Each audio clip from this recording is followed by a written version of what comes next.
Hello, everyone. Thanks for hopping on. We're going to go ahead and wait another minute while people are still logging into the webinar, but thank you for joining.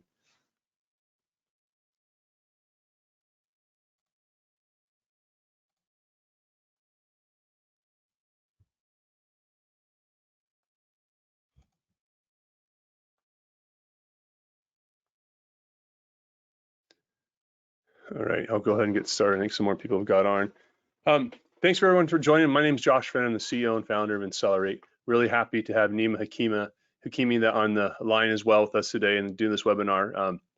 Nima is CEO of Convoso, which is a dial-in platform that we've had a lot of lenders have success with. So it's great to have him part of this. We're going to be talking about a handful of things, but just some quick housekeeping items. Number one, we will record this. You will have an opportunity to get this recording after the webinar. Number two, if you stay through to the end and you request a demo and you mention that you saw us on the webinar, we're going to give you a $50 gift card. So if you request a demo with Convoso or with Insellerate, you'll get a $50 gift card for doing so. Make sure you guys go to our website and ask for a demo. With that, let's kind of hop in what I thought it was really important to talk about, and Nima and I were discussing is really call scripts sales right now more than ever, especially in the mortgage industry. What your loan officer is saying on the phone and how you handle that call is more important than ever. Your contact rates, who you're able to call, what you're able to say. Last year, lenders had record volume, more leads than they could handle. That's not the case this year. We have less leads, but we want the same volume. So you really have to be efficient. So really call scripts and so forth, I think is really very impactful. And I think a lot of lenders don't do a great job understanding that sales process and how that call goes. So I'll let Nima introduce himself and Convoso. Yeah, thanks, Josh. Hi guys, Nima, CEO and co-founder of Convoso.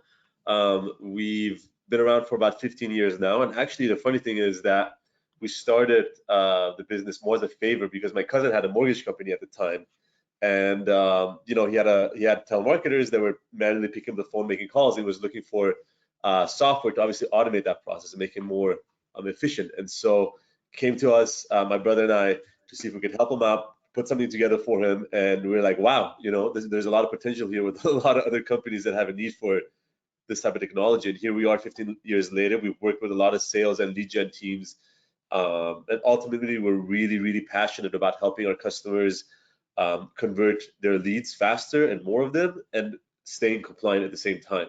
So I'm really excited today to share a lot of what we've learned over the years with everyone today. That's awesome. Actually, we have a similar story in that Insellerate came from my mortgage company that I ran with my brother. So a brother involved as well as the mortgage company, and that's where Insellerate came out of our own need. And I've been in the industry for 22 years, so that's really where it came from. It's awesome. Yeah. So topic-wise, and Nima, you want to cover the topics? So yeah, today's topics that we'll be covering is really understanding of why our calls not going through or being blocked or flagged and what you can do about it. We'll also be talking about best practices to getting your prospects on the phone, and then when you do get them on the phone, using the right sales scripts, right, to convert them ultimately. And at the end of the day, how do you use powerful technology partners to drive those sales? Because we all know at the end of the day that technology plays a key role in the overall process, and you have to have the right pieces together in this day and age to really be successful. Yeah, no, that's absolutely right. And I think it's more relevant now than ever. And I don't think lenders all realize that this call blocking, call flagging, whether it's a phone call or a text message or so forth, is becoming, really impactful. And so to manage that correctly is really important right now. And if you're a lender and you haven't figured out that matters to you, you will over the next 12 to 24 months. You'll start figuring out why can't you get a hold of people potentially. There's other things that may happen with that. So I'll start with Nima with your first slide here. Yeah, so let's start talking about kind of why they're not going through, right? At the end of the day, it's not really just one reason. But the first reason is really the carriers themselves have taken matters into their own hands. They're now deciding whether a call will go through or not go through. And how they decide is really what's a little bit mysterious. We've analyzed a lot of data to figure it out, but they're making those decisions, which is really scary, because if you have consent for someone that wants to talk to you, you should have the right to make that call, right? So that's one example of why they're not going through. The next one are really these call blocking apps like RoboKiller, No More Robo, Umail. There's so many of them out there that really make blocking of calls simple with the click of a button. Then we next have the ability that the consumer can do that now on their phone. I mean, they can just click a block call, right? Just with a click a button again, they can do that. They can also report it and into databases online. And then last but not least, Stir Shaken, which is not necessarily a way to block calls, but it's something where come June 2021, you are, as the person making the calls, or the carriers are supposed to sign the call and give a level of a rating to basically verify that the person that's making the call is the person behind the caller ID, so that you can no longer spoof the caller ID, because that's a lot of the problems that's really happening. The bad actors, they're making calls, spoofing the caller ID, and spoofing means basically putting a caller ID that does not belong to you, right? So it's a way of hiding. So that's a major change that's going to happen, and it's really going to be a big change in the sense of you're really going to have to take responsibility as the company, the telco carrier or the services provider that is allowing you to make calls as the customer, to determine if this is a real customer that has the ownership behind this phone number. And if you don't vouch on behalf of your customer, you will not get that A rating, or B, you may get a C rating. And even if you get a C rating, the call may not go through. So that is coming really shortly here. But all in all, as you can tell, these are multiple things that are happening as far as why calls are not going through. So the other thing I didn't mention actually is that there are obviously the telco carriers that are labeling the calls now as scam, spam, telemarketer, right? You even see it with your bank. If you get a call from your bank, I've seen it, it says spam caller, which is really ridiculous at the end of the day if you're getting a valid call. But let's talk about solutions. The first one is really around smarter outreach strategies. So what that means is dialing your leads to death over and over and over is no longer a working strategy. You want to call the lead maybe a total of 6-7 times in a certain amount of time, maybe in a certain amount of, a week, and then rest it if you want to try it back again in 30 days from now. That's one thing I would recommend. You want to use an omni-channel approach. So you don't want to just call the lead. You want to try texting it, emailing it, do a combination of it. And depending on what the quality of the lead is it a high intent lead? Is it somebody that expressed interest in, your product or service? Or is it somebody that may have, gone through like a co-rich path, right? The type of lead where they're filling out a form and answering questions, which is not as high in intent. So you want to use different dialing strategies. If you dial the leads too much, your calls start getting flagged or blocked. And if you're buying really expensive leads, those calls will no longer go through, right? Yeah. And I think what you just pointed out, Nima, was important for people to understand. One of the things that gets you flagged is the call strategy. So if a single number makes 1,000 calls in a day, yep, in a certain period of time, that's telco carriers are starting to go, well, who calls 1,000 people in a day, or who calls more than 10 people in an hour, or 50 people an hour. And so those are so understanding, to your point, and calling the lead number 10, 11, 12, 13 time, I think is very low fruitful anyways. There's not a lot of conversion happening there. It's better to, contact less.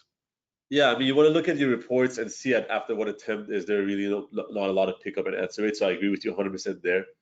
But part of it is, even if you're only dialing them a certain number of times, you still have to manage. So another strategy is just managing the DIDs, the phone numbers, right? The caller ID numbers based on the call volume and geography. So what that means is you need to use a certain number of DIDs. Your system, your dialer should have the ability to automatically balance the number of calls made per DID in a specific geography, so that at the end of the day, it's a normal call. Unfortunately, we are here today where you have to do that if you want your calls to go through. Whereas in the past, you would just use the same number to make calls across the board. And like you said, if you get 1,000 calls in one day for that number, you will get flagged. That's just the bottom line today. That's how it works. You know, until Yeah. things change and there's more systems and process and things in place, this is the world that we live in today. But lastly, it's really also presenting your identity in a thoughtful way. So what that means is there are things like verified calls by Google. So you can register your number. You can start doing that with us soon. We're currently in the process of offering that, but basically registering the number so that anybody that uses an Android phone at some point soon will be able to see who the company is that's making the call and the purpose of that call. So now it's at least a little bit more transparent when you get the call that you should pick it up because it's somebody that you want to get a call from. And then there's obviously a few different places that you can register your phone number so they can get whitelisted, which is starting to become more streamlined because it's not as automated of a process when you have a lot of phone numbers. But we would certainly recommend doing that as well. So those, all in all, it's just like I said, it's not one thing you have to do to solve the problem. But if you do all of these things together, it really will help you avoid or prevent as much call blocking or flagging as possible. Yeah, I think what you said about the rotation of numbers, I know for our platform for text messages and things like ringless voicemail, it's a certain amount of numbers, and if it's a blast thing, our platform rotates. This is how many text message numbers you have. It's 5 an hour from each number or whatever the conglomerate is, so you can get out your messaging without having 1,000 texts come from one line in a day. It's 20 texts came from 50 lines in a day. So those are things that you should be asking your provider for. Hey, can you help me with this? Those are that's really good information. Yep, exactly. So as far as best practices to increasing your contact rates, right? Besides not getting flagged or blocked in the first place, you want to have, we already talked about, but good call cadences that dial the lead at a certain number of times, certain frequency, and then put the lead to rest. Don't call it to death like we talked about. The carriers, the quality of the carriers that are used is very important. You want to make sure that at the end of the day, that if you have a valid number, the call actually goes through. Whereas a lot of providers or a lot of services providers, they just put different quality of carriers in there. You want to make sure that they're tier 1 carriers as much as possible, so that they can terminate the calls nationwide across the board. Outside of that, answering machine detection is really a key point to getting a good contact rate. So the ability to accurately detect what is a voicemail versus a human answering the call, because there's a fine balance between the systems being able to detect the difference, right?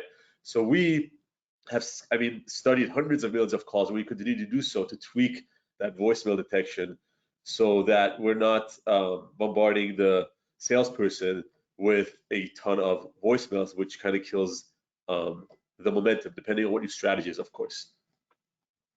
Yeah, no, it's good also on the telco provider. I think that's something that is important. We see a lot of lenders have these, there's a lot of, I don't know if you want to call them mom and pop like type dialers that have, hodgepodge things. And we see that they don't have things like, they're not running on good telco. There's other carriers, so it's cheaper, but then it doesn't get delivered as much. The quality's not as good as it is. So those things are all important. And again, what this means. I know what this means, but 99% of everyone in the lending business that has no idea, or 99.5% knows what this means, right? The specific level. So this is, very, on the technical side, if you will.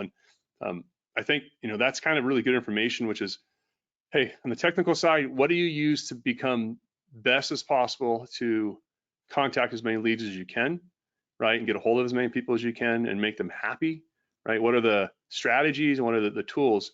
Now, what I want to talk about a little bit is,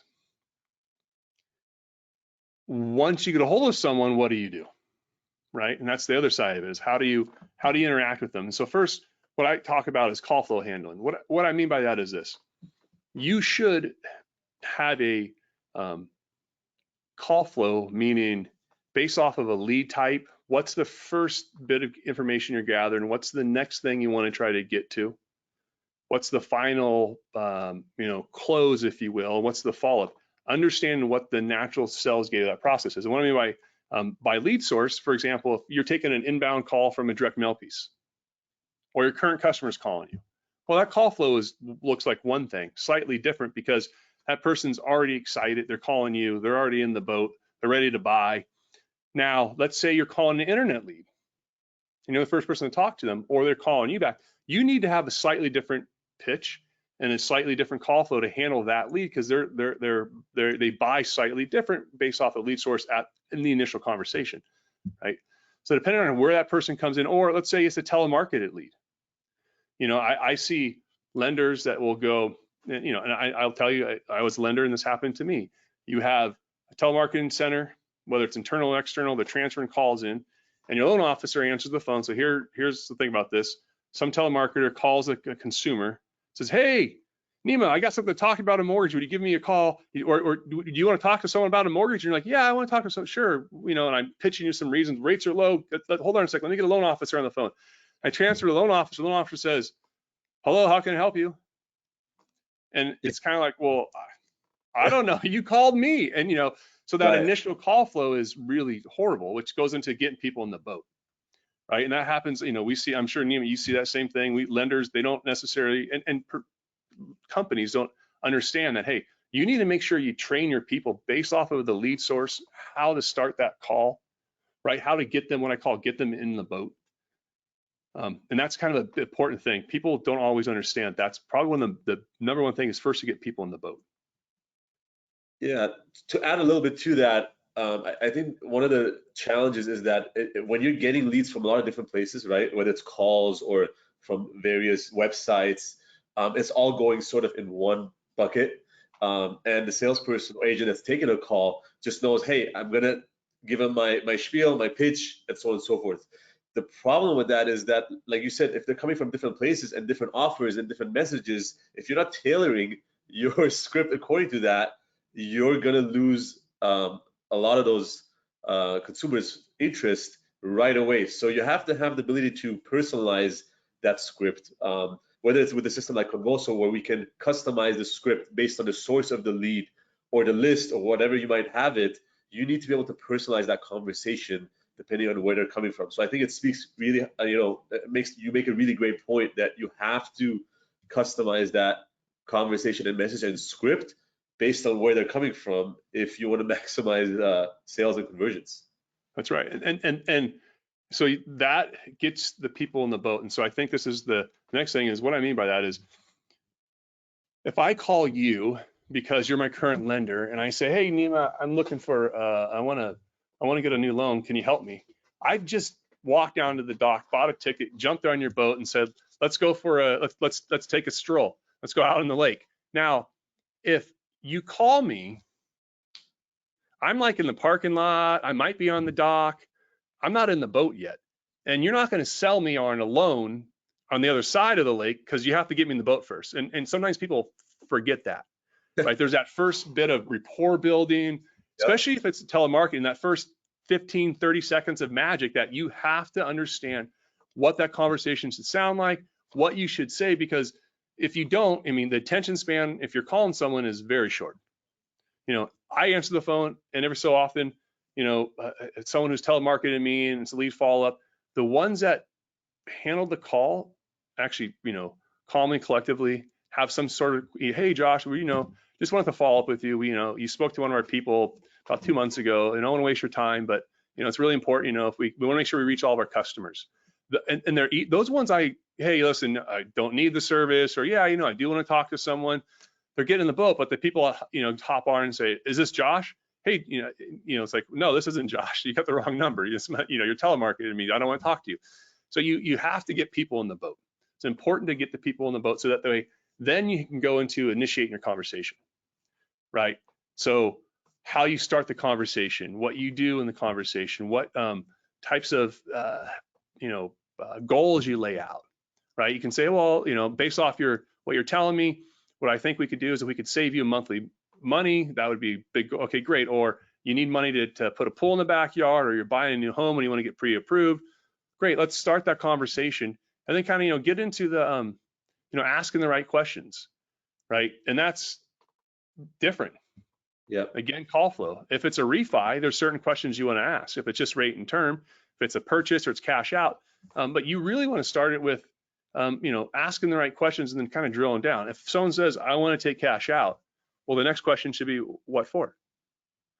Right? It's important to know that. I mean, and why do you want to know why someone's taking $50,000 cash out? Well, because let's say you have to extend the rate lock by, 15 days, and it costs the person $500 to extend the rate lock, but that $50,000 is paying for, their daughter's wedding, or for the remodel that they've been wanting to do to the house, or a college fund, or something to that effect. You realize that this is something that they want, right? And this is something they need, and obviously, it's not your fault that the rate lock had to get extended, and it's a cost. It just costs money. That's just the cost of doing business. So it makes it easier for you to have conversations with, hey, how do I, here's the cash. What are you using for that money? Or if you're buying a house, where are you buying? How do you see it happen usually? I mean, when people do it the wrong way, right? What does the wrong way look like? On this, depending on what it is, let's say on the just straight refi, it's rate and term. Someone calls and I basically go, oh yeah, your rate's 3%. Does that sound good? That's like a really wrong way to do something like this, right? Because what you're trying to ask is, why are you trying to pay off the term sooner? Do you want to go to 15-year? How long do you plan on living in the house? So you can actually build some rapport and then understand what to offer them, right? And then, if you purchase, it's the same thing. If you're not asking the right questions, are you making offers? Have you made an offer? Ask the right questions that get you the right answers. Then cash out, same thing. Some people literally, hey, someone's getting $100,000 cash out. I've had this happen with loan officers that used to work for me. And I remember one came in, someone's getting like $110,000 cash out, and they had to pay for like an appraisal, a field review or something. And they were, all upset. And I was like, what are they taking $110,000 cash out for? Well, I don't know. Well, why don't you go find out? Go find out. And they were buying this big old RV, this big, huge, beautiful RV that they're going to travel the country in. Like, all right, well, they'll pay for the $200 field review because they already got the RV picked out. And it's the cost of doing business, and it works. But if you don't know that, then how do you add, or how can you, come back with that? And that kind of goes to this next slide, which is objection handling. You should, as a lender, you should write out objections, and I would do it based off of lead channel. There's common objections across the board. Oh, I don't want to, pay closing costs. I don't want to, start my loan over and have it be 30 years. I've already paid into for 3 years. These are all just objections that people say, which if you have the right answers to them and the truth of it, they don't make sense, right? So yes, it makes sense to restart your loan. If you've been paying on it for 5 years, if you're dropping your rate by a certain amount, these things do make sense. But if you don't have a way to say back to your customer, that's where the question is going to end, or that's where the conversation ends. And there's like, well, I don't really have time right now. Oh, well, okay. Gee, call us when you do. Well, no. All right, listen, it's only gonna take 5 minutes. I think that if I could save you, if I could put you and your family in a better financial position, and with 5 more minutes of time, don't you think that's worth, you spending 5 more minutes on the phone with me to find out how, if I can help you, right? You have an objection to come back to them when they say, I don't have time, or I don't want to pay closing costs again, or I don't want to refinance. This is going to be for lenders right now.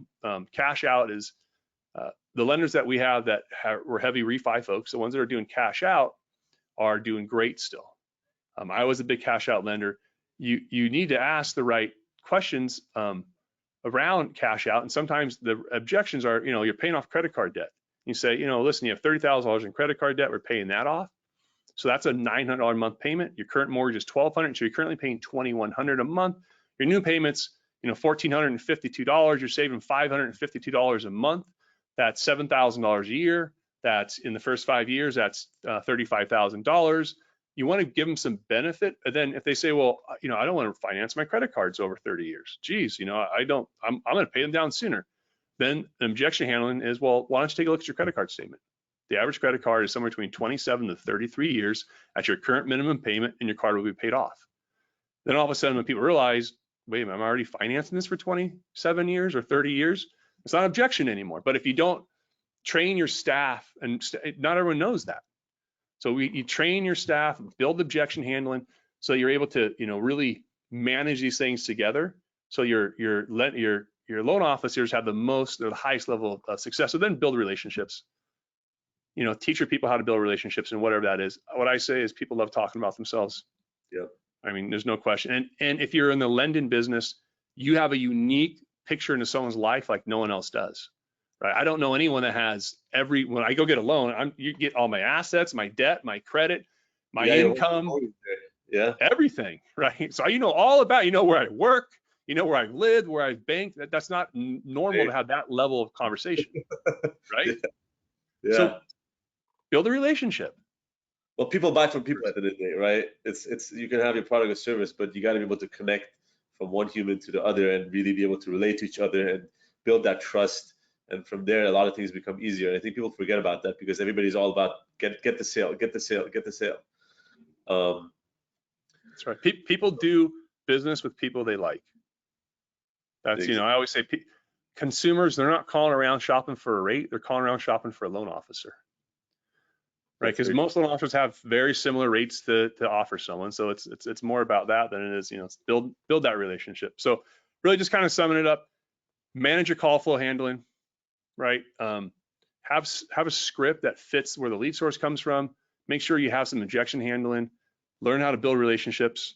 That's really, I think the wrap up for, on our side of this. Quickly, at the beginning, I didn't talk about what Insellerate is. We are a customer experience platform, which means we have a CRM lead management system and also engagement. Our engagement automates things like emails, text messages, Facebook posts, ringless voicemail, direct mail, phone calls. We provide content and strategy with that as well. And we really sit here in the middle hub of your tech stack. You see Convoso over there is one of the telephony integrations where that works seamlessly with Insellerate, and we can help you work with all your all your different tech vendors, and really give you one single spot to manage everything through a desktop, mobile device, and then turn those into market and actionable activities. I don't think we have any time for questions, Nima. So if you have anything you want to wrap up with, and then we'll show the slide about the giveaway. Yeah, I mean, I think all in all, from my perspective, there's just it's all about efficiency, whether it's at the lead, the salesperson, the manager, whoever's managing the team.